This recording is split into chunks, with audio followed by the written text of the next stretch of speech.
Hello everyone, welcome back to Speed Force Media. My name is Elinor. Today we are talking about The Batman Part 2, since it is set a 2025 release date as part of the newly branded DC Elseworlds projects. So I'm going to be pulling this from the Variety article written about it.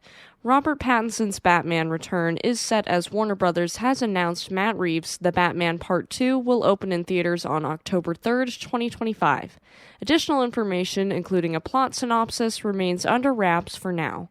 James Gunn and Peter Safran confirmed the Batman Part 2 release date during a press event on the Warner Brothers lot on January 30th. While Gunn and Safran are developing a new DC universe, which includes the 2025 theatrical release of Superman Legacy, Reeves' The Batman Part 2 will remain a standalone property and fall under the newly branded DC Elseworlds category.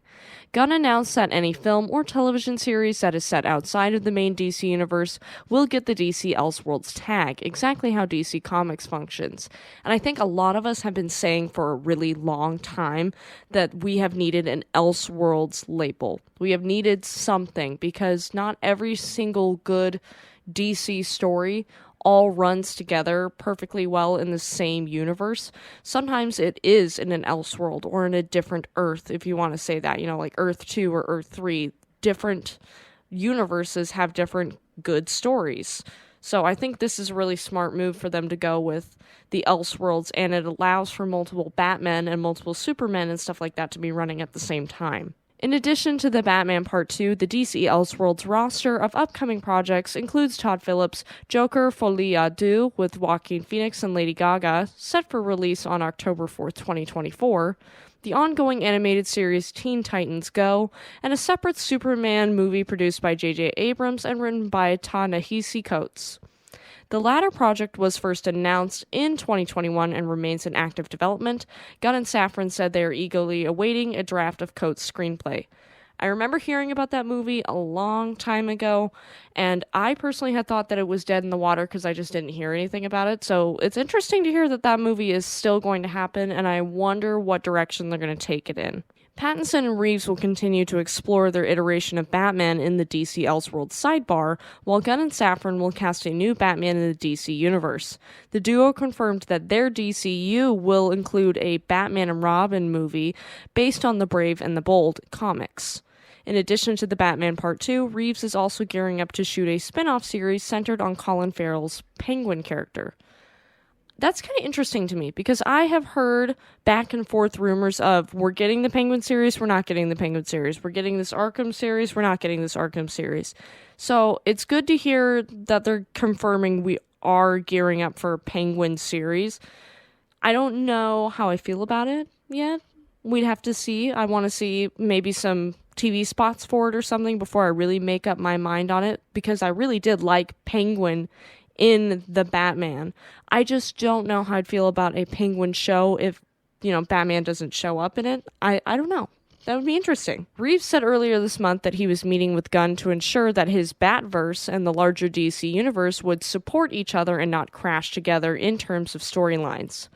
The Batman earned critical acclaim and grossed $770 million at the worldwide box office last year, and the film is now streaming on HBO Max if you haven't seen it. So my personal hopes for going into The Batman Part 2, at the very end of the first The Batman movie, we saw a little snippet of what appeared to be the Joker, so I would like to see how that storyline plays into the second movie, if that's just going to be a kind of underlying storyline that doesn't really come out till the third movie, or if that's going to be our main villain for the second movie. That's where I feel like they're going, is that direction, that it's going to be kind of like The Dark Knight was to Batman Begins.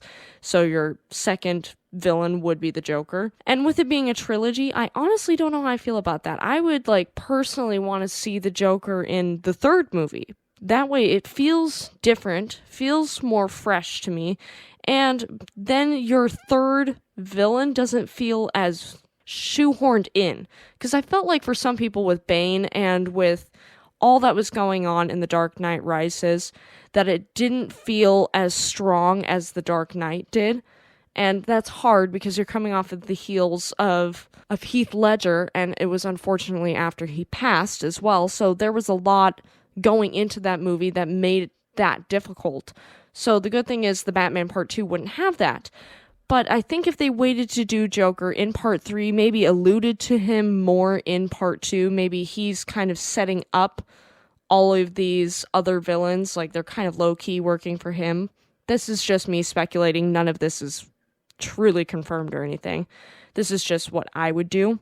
But if you had him in the third movie, then it would feel like you're building up to the Joker. The Joker would feel like your final boss, kind of, almost. Like when you're going through a video game, you get this lower level boss, and then you get the big boy.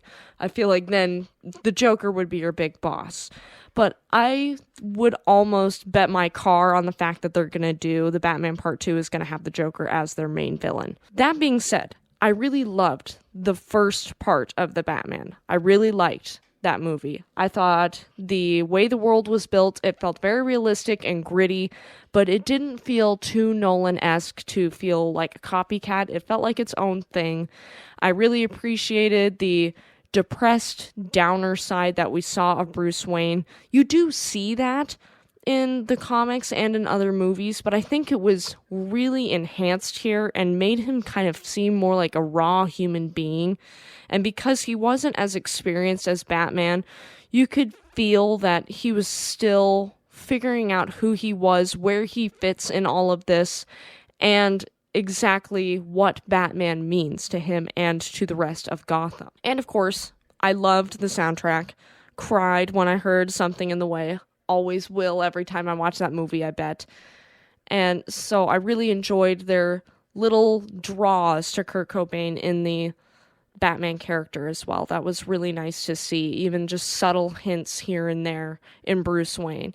Because I was worried when I heard that they were going to be drawing from Kurt Cobain, that it was going to feel like Kurt Cobain in a bat suit, and they didn't go that route, and I'm glad they didn't. That it was just very, very subtle, and it was very nice. But what do you guys think? Are you excited for the Batman Part 2, and what do you expect is going to happen? Thank you guys so much for hanging out with me today. If you liked this video, leave it a like, give us a comment, and maybe subscribe if you're feeling fancy. Thank you guys so much, and have a great day.